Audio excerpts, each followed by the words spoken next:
Hello. Hello to Kristen Daniels. Good morning. How are you? I'm fine, except here in Israel, it's late afternoon, but you're speaking to us from near Chicago. Kristen Daniels, welcome to the program. And before I forget, because I always forget, I am Mel Rosenberg, and I'm the host of the Children's Literature Channel for the New Books Network. And I'm here with a spectacular person who is the executive director. I guess that's kind of like a CEO. Um, of a wonderful initiative that I didn't know about. And you guys are doing something incredible. And we're going to find out all about it. So, welcome, Kristen Daniels. What Thank you. I'm is, so happy to be with you.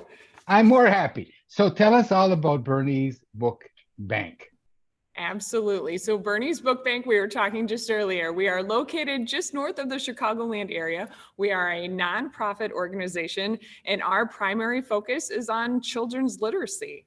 So we envision a future where every child has equal access to books and the opportunities that they inspire.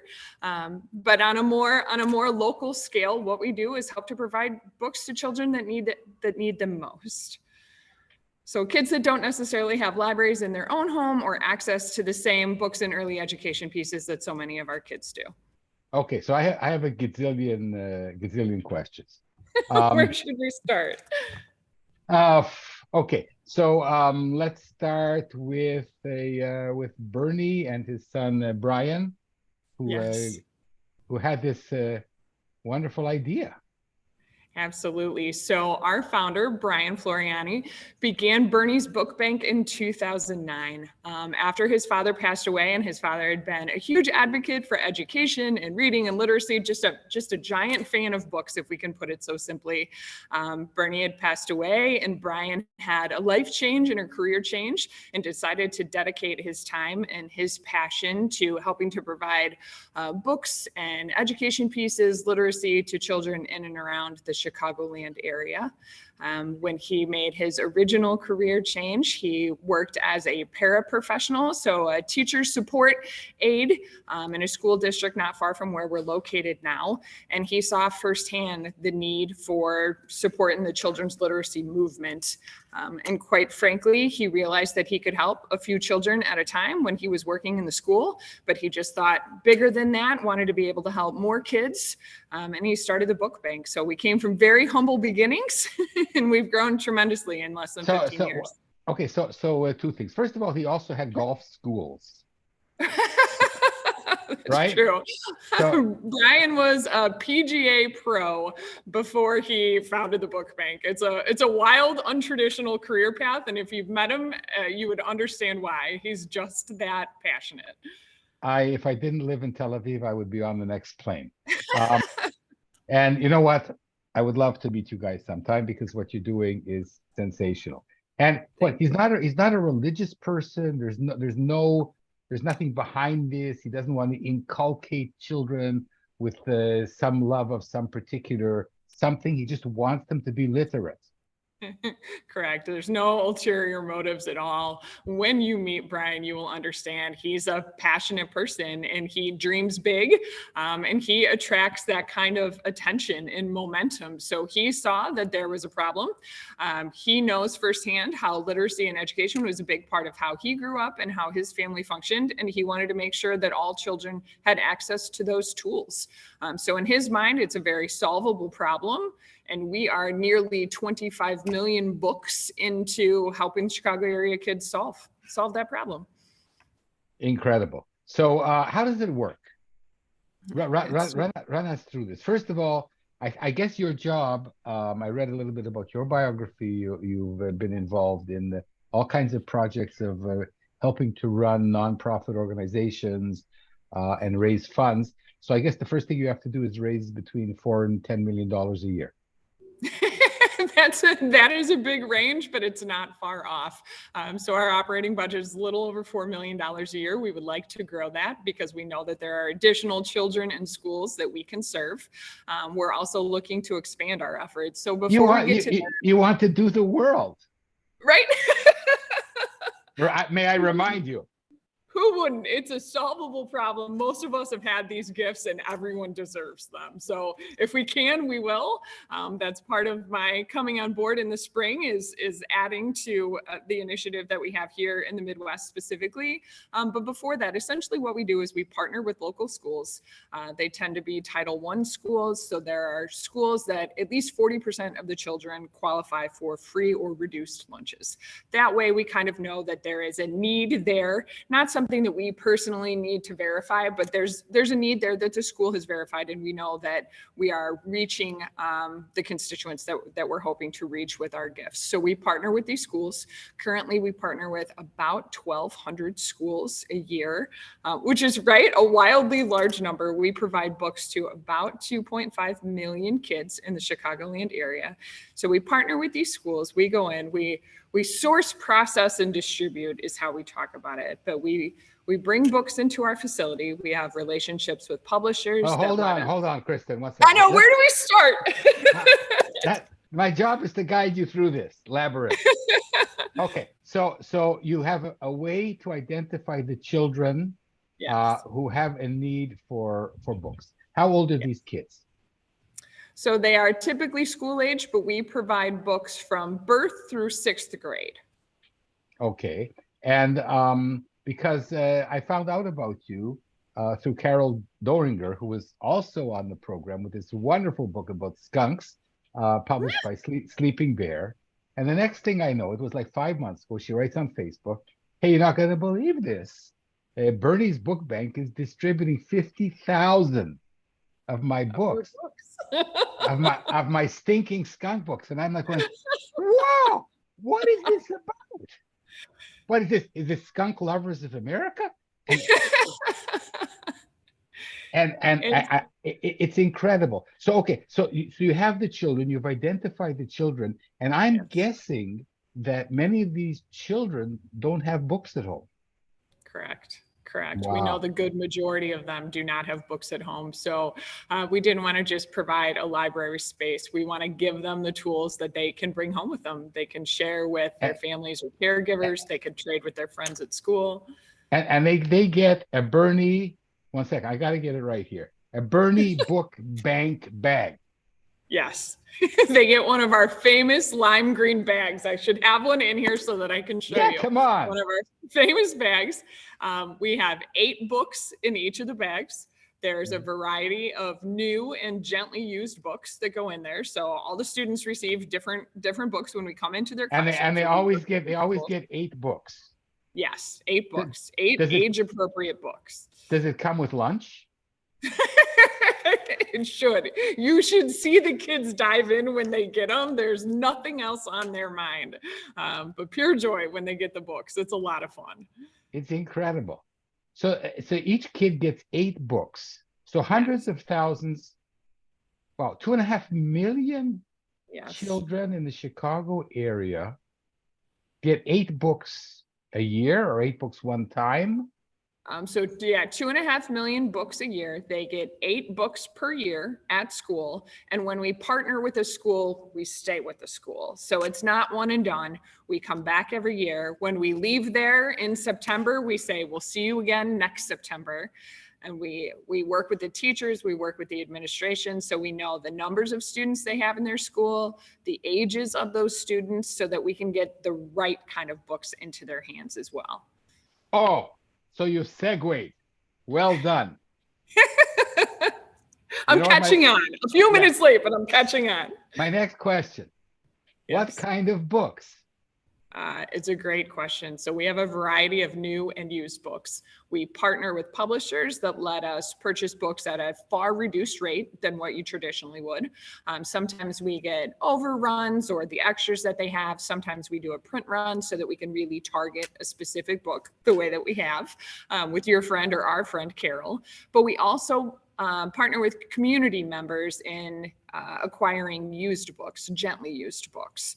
So we've got a facility here where families or individuals can drop off gently used children's books. We review them for content, we review them for style, we review them just to make sure that they're in great shape, something you'd be proud to give everyone.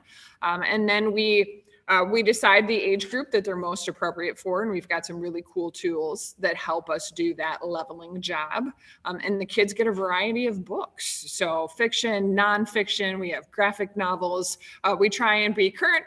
We try and make sure that we certainly make sure that everything is top quality so that we can give them to children and they can continue to share them or read them as they'd like. As a picture book author and freak, what proportion of, as I am, what proportion of the books are picture books or early readers? That's a good question. So K1, kindergarten, and first grade are the youngest school age books, obviously, that we get into kids' hands. But we have partners in and around Chicago so that we're also getting picture books and board books into the younger children's hands as well, their families, their caregivers.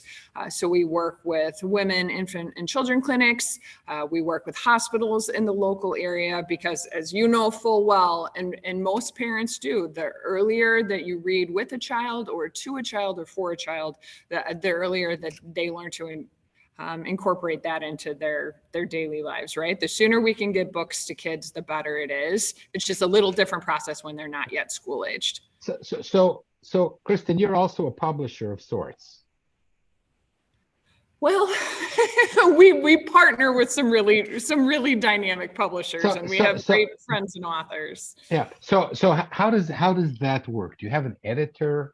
You have an editor-in-chief who sources the books. If you want to use Carol's book as an example, how do you decide which books are the ones that you are going to distribute? Or do people come to you and say, hey, we have 2,000 extra books, do you want them? I can't say enough about our operations team and our book purchasing team. So they work closely with the levelers that I had mentioned before, so that we review all the books, we review them for content, we review them for just making sure. Hold on, Kristen. Okay, but I'm jumping in. The books. Yeah. So where do you get the books? Like, can I phone you and say I have 2,000 books? Do you want them? How does it work? My team will tell you we say yes to just about everything. We focus on sustainability. We use everything we get our hands on. If not, we'll repurpose or we'll share with other charitable organizations. But yes, if someone calls and says, I have 2,000 children's books that I'd like to share with you, we say yes, and we bring them in-house and we make it happen. So sometimes it will be, I've got a truckload of books at the end of the year that we'd like to be able to repurpose that we were going to recycle anyways. We gratefully accept that. And other times it's families and individuals that are doing some spring cleaning. They have children's books in their house that they no longer use, and they bring them to us and we get them into the right hands.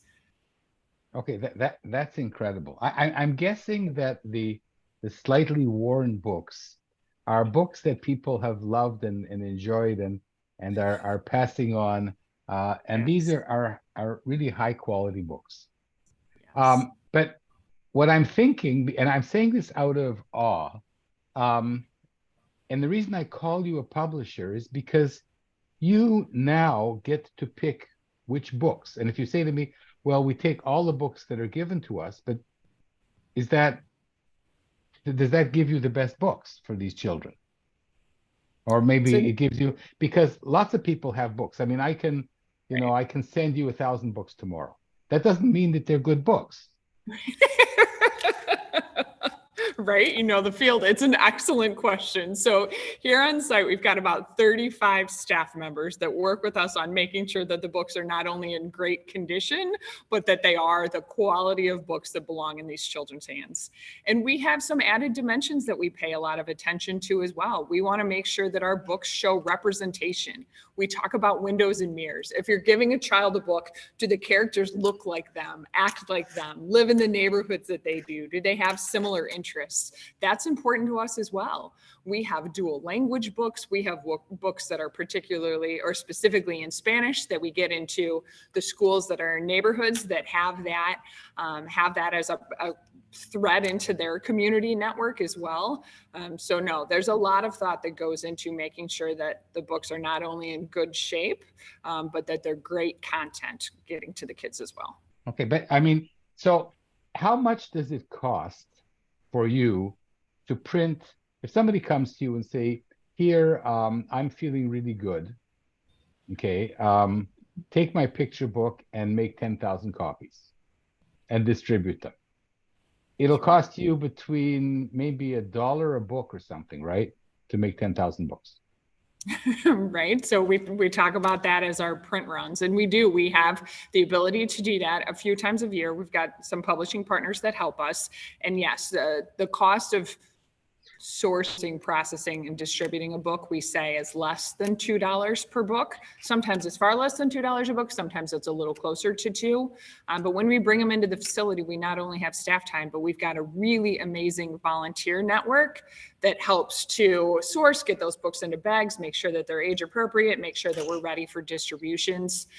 So our team of 35 staff members is made even bigger by the volunteers that contribute to it as well. So some costs of doing business and some costs of physical books. Yes, we incorporate them both into our budget. So a big publisher. Mm-hmm. Okay, name a big publisher. I feel like maybe you should. I don't want to show any preference. We've got a lot of really great partners. If I could name them all, I would, but I feel like I shouldn't name just one. Okay, so let's say Random House, just for the sake of naming a company. Okay, Random House has to make money. Yeah. And they have to make money in an increasingly difficult market, a different world. Yes. They actually have to sell books. Yeah. Okay. You and I can afford to give books away. They have to sell them. Are they going to pick up a phone to you or Brian and say, hey, we want to do something good for the world. Why don't you pick our best books, right? And we'll give you the plates and you can make 20 or 40,000 copies and have a nice day. Right. We are lucky that many of those companies we refer to it as a corporate social responsibility plan, right? There's a portion of what they do that is dedicated to charitable organizations, right? So Okay, they do look favorably on us. Absolutely. But Kristen, do they give you, see, look, let's say, I'm going to ask you a few difficult questions because Please. I really need to understand the DNA because what you're doing is so spectacular. But if I were a publisher and I had a social commitment and I Mm-hmm. said, okay, I want to tell everybody that I've given away 10,000 books. Mm-hmm. Okay. You're the best place to give the books to.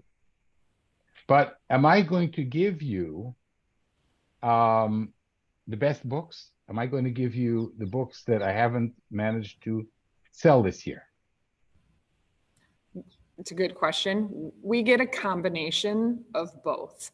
Certainly when a publisher works with us, they want to make sure that they are not saturating a market, right? There's a lot of it done out of the goodness of their heart. There's a lot of it done that they're getting their books into the hands of kids that maybe can't afford them now, but they will. So if it's Random House and they help provide us with a ton of books and these children grow up with the books, the first opportunity that these kids have or their families do to give back, I bet they'll keep that company top of mind. And we talk a lot about that. Oftentimes we're getting books into the hands of children that do not have a budget to go to your usual bookstore and spend $13 or $15 a piece. Maybe they don't have transportation to get themselves or their families to the library, right? So you're really giving them a gift that they can call their own. And you're setting the tone when they think of their first books and their education and how they've been able to maybe escape or be creative or open up doors of opportunities they wouldn't have otherwise. They're going to think of your books when that happens. And we would like to think, we're a young organization, but we would like to think when that time comes, the first company that they're going to go back and support are the companies that supported them. Okay, but if I were, okay, so here's the thing. Off the top of my head, they could take a very famous book like Elephant and Pig Ear in a book. Yep. Okay, if I were working for you, right? This is the book that I would want to distribute 1 million copies of. Hey, I'm a big Mo Willems fan. So does that also happen? Have you distributed 1 million copies of the Elephant and Pig in a book, or Don't Let the Pigeons Drive the Bus? I'm a big Pigeon Goes to School fan. I don't know. To be real honest, I've been on board for about 6 months, and I don't know if we track specific titles and the amount of times that has gone out. I'm not sure. But I know from our most humble beginnings that what we were giving out were good quality used books. And something like Elephant and Piggy, we're going to see more often. It's a more popular title. More families have them in their households, and more people then would be getting them back into that used book or donated book market. So certainly the more popular titles are the ones that we come across more often on the used book side of things, the donated book side of things. Carol's book that you are distributing 50,000 copies. It's a great book. I had Carol on the program because I loved her book. And you want to say a few words on how that happens? Absolutely. So lots of times, because this is like human kindness at its extreme, right? To agree to give away 50,000 books. Right. It absolutely is. And I wish that I could be joined by all of my colleagues so that they could speak more specifically about certain examples. But essentially, the publishers that we work with will sometimes say there's a particular book or particular author that we're looking to get in front of more people. Would you help us do that? And sometimes an author will self-identify and call and say, hey, I've got access to all this. How would you feel about helping us get them into schools, or helping them get to children that wouldn't otherwise have them? And so it's, to be honest, opportunities are presented to us that we act upon as certain as we can or as soon as we can. And sometimes it's from the publisher, sometimes it's from the author. That's incredible. But I mean, Yes. If my publisher, I don't think this is going to happen. Watch out. I'm going to take notes now. If my publisher here in Israel phoned you and said, Kristen, we really don't want to make much money from the English version of Mel's book. Do you want to publish 50,000 copies? Like there's lots of authors that are listening to this right now. And people in the process of writing. So is there the possibility for them to reach out to you and say, I have a book. It's a really good book. Would you like to take a look at it? Maybe you want to make 10 or 20 or 100,000 or a million copies and distribute it to all the kids in Chicago. And the reason I'm saying this is because not everybody in this, I wouldn't say industry, but because for me, children's book, I'm going to now do my little soliloquy here. Please. I see this as like, I don't know how to express myself. My writing for children, and a lot of people's writing is from passion. It's not to make money, it's to lose money, it's to write the best stories we can and to engage children with them. And the reason that I am so in awe of what you're doing is because, like, you are in this position. You're distributing books for free to hundreds of thousands and millions of kids in the future. Not because you're making money, but because you're giving them something of value for their whole lives. When you talk about people as old as me, and when I interviewed Carol, she talked to me about the book that she was read to as a 4 and 5-year-old with such passion. And yes, it's good to make money from these things, but this is like a calling. I'm going to shut up now because I'll keep going. It absolutely is. And I would tell you that just about everyone, if not everyone that works here, feels that same calling that you do. And the tens of thousands of volunteers that help us on an annual basis feel the same way that you do. Some of us are just in a position where we're able to help more than others. But I would tell you the most charming thing about Bernie's, other than being able to get books to kids, are the kind of people that help to support it. The folks that volunteer, the folks that make financial contributions, the folks that help open doors for us with publishers or companies or authors that can help us do more of our work. There's a very easy entry point, and all the help is much appreciated. And frankly, the more help we get, the more children we can serve. And that's how we're looking to grow. Are there people that support you with $50, $100, $200 donations? Yes. Yes. can you do this through PayPal? We absolutely can. I would be remiss if I didn't talk about the Bernie's website. So berniesbookbank.org. You can come and see firsthand. You see pictures of the children that we work with. You see the folks that work here on site, the volunteers that contribute to the magic. You can learn, you can contribute, you can ask questions, all via berniesbookbank.org. Yes, and well, you see, I'm opening this for you. I know, And thanks. and a $20 donation buys about a dozen books for kids.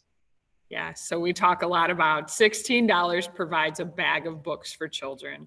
So that's 8 new or gently used books. We get them right into the hands of the kids that need them most. We partner with the schools. We're involved in the neighborhoods. We support them year round, and it's a modest $16 contribution. I can't think of a lot of places that could instantly provide that kind of impact at that price point. We're really proud of what we're able to do for that. Okay, I think first of all, I think you should raise this to $18. Tell me why. Well, you're not Jewish, right? Oh, that's true. If you were Jewish with the name Kristen, it would be interesting. But for Jewish people, $18 is chai. It's a blessing. So any multiple of 18, 180, 360, this will appeal to Jewish people who like to donate multiples of chai.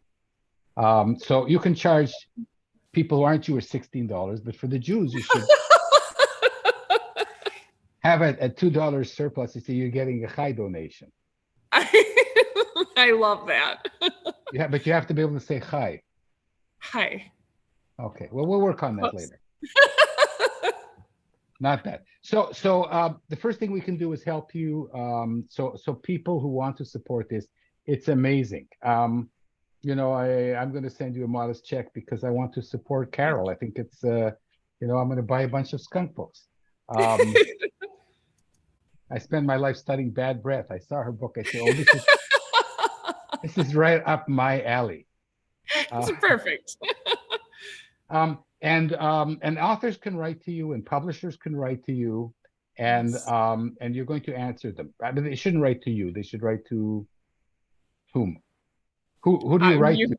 You can absolutely write to me and I will get it into the right hands. If I don't have an answer, I am surrounded by really outstanding teammates. I cannot help you with the big donations, but I can try and help you with love. What are the other, like I know about PJ Library, which produces Jewish books and gives millions away to children each year. And Dolly Parton, what other organizations are there out there that are doing what you're doing? Sure, there are organizations that are doing similar work to us, but to be very honest, it's a niche model right now. So again, you say not being able to help with a big check. We came from very humble beginnings. We found a way to repurpose used books and get them to children that don't have them in their own homes. I think being able to partner with the schools and the school districts has been the most helpful.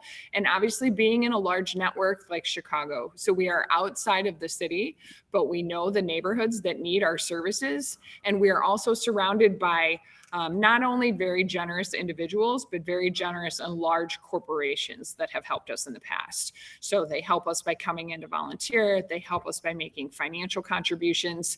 And I think it's kind of a perfect storm that we have here that I haven't seen replicated elsewhere. There's a lot of other wonderful organizations that support literacy and education for youth. And if we can partner with them, we absolutely will. But I feel strongly that what Bernie's Book Bank does is not anything that is replicated that we have seen so far. Okay, so I saw an interview with him before the corona, I think, where he said, okay, my next step is to branch out and to conquer the world. And I'm in favor of that. Other than the virus, what is keeping you back to do this in New York and the California and other places? Maybe those are rich places, but I'm sure that they have children in either books in both places and all over the States and then Canada and from there to Europe and The Middle East. Tel Aviv eventually. It's a great question, and Brian likes to talk a lot about it. So certainly, COVID-19 slowed down our initial efforts. I came on board in my position last spring, and the thought behind doing so is for me to focus on Chicago, and for Brian, our founder, and Darren, our CEO, to focus on expansion. So we have worked with researchers to target what are major metropolitan areas that need services like what we provide.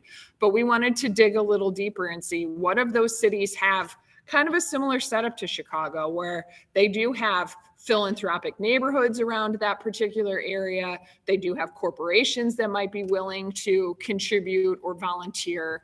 And we've narrowed it down to a couple of key areas, some here in the Midwest, some towards the East Coast, and hope to have more information on that really in the coming year. We would love to have at least one more site open here quickly and then continue to grow from there. So do you want to spill Bernie's beans and tell us which sites you're thinking of? Maybe we know people.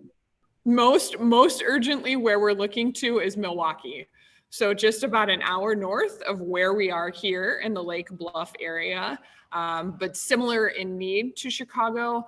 A lot of businesses that there's some cross population in terms of supporters that we already have, and how quickly we are able to serve as many children as possible. So that's where our eyes are set right now, but there's more coming right behind it, but Milwaukee would be our first target space. I have a great slogan for you. All right, let's hear it. Which I'm going to donate. Milwaukee, from beer to books. Hey, if they can be good at both, or we can be a strong advocate for one side of that, we will. Drink beer, read books. The last thing that I want to ask you, because I know you're busy and I also want to have a tete-a-tete with you afterwards, just the two of us, is okay, so I'm a kid. I get Bernie's wonderful bag of 8 books. Excuse me. Okay. Then what happens? Because what I'm involved in is what I call reverse literacy. I believe not only in putting books in the hands of children, but also encouraging them to write and to say to them, okay, this is a book that somebody has written for you, but there's nothing to stop you from sharing your voice with the world. What I call reverse literacy. What are you guys doing anything with the children once they have the books, or is that the schools? It's primarily the school, but we talk a lot about empowering children. So maybe you give them a book and they're able to escape from whatever goes on in their everyday life. Or maybe you give them a book and it makes them know that they too could be an author one day, or an athlete, or a politician, or a school teacher, a nurse, a community service officer. We just want to give them, unlimited opportunities. We want to help feed their spirits and their ideas. So the schools, certainly help to manage and direct that, but we hope we give them the dreams, the ability to dream big, right? You empower them into thinking that they could be anything that they want to be. In short, it sounds a little cliche, but not everyone has that opportunity, right? So book ownership is a piece of that. If they read something that inspires them, then we've done our job. If they read something that they want to share to help inspire another kid, they trade books in the hallway one day, then that's great too. But it's meant to empower children and feed their spirits. Okay, so I'm gonna have chutzpah and suggest another thing. When you give the 8 books, give them a notebook and a pencil. I'm writing notes. And the book has on it, my book. I love it. It'll cost you another 10 cents. Right, but it helps capture their ideas, right? And I will help you run a contest. I love that. And we'll publish some of the children's books. Is there anything that I haven't asked you that I should be asking you? Is there anything else that you want to share? You know, we talk a lot with communities in and around the local area, and so I always invite people to come in and tour or spend a couple hours to volunteer. If there are folks tuned in that are in or around the Chicago area, I would say our doors are always open. We love nothing more than to bring people in to share some of the magic of Bernie's. But if not, I would just encourage our listeners to visit us at berniesbookbank.org.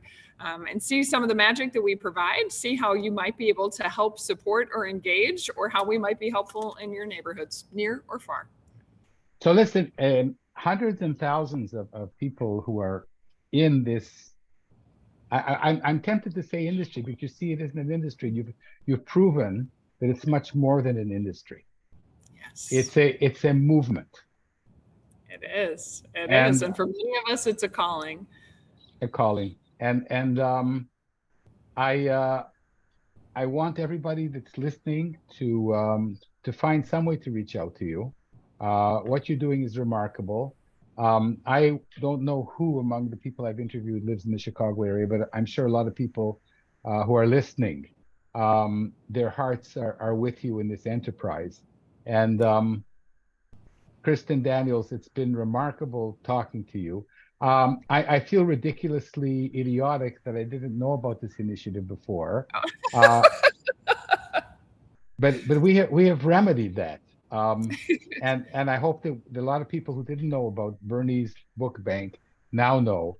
And it's a bank, but it's a bank of love and sharing and understanding and literacy. And I'm gonna start crying in a minute.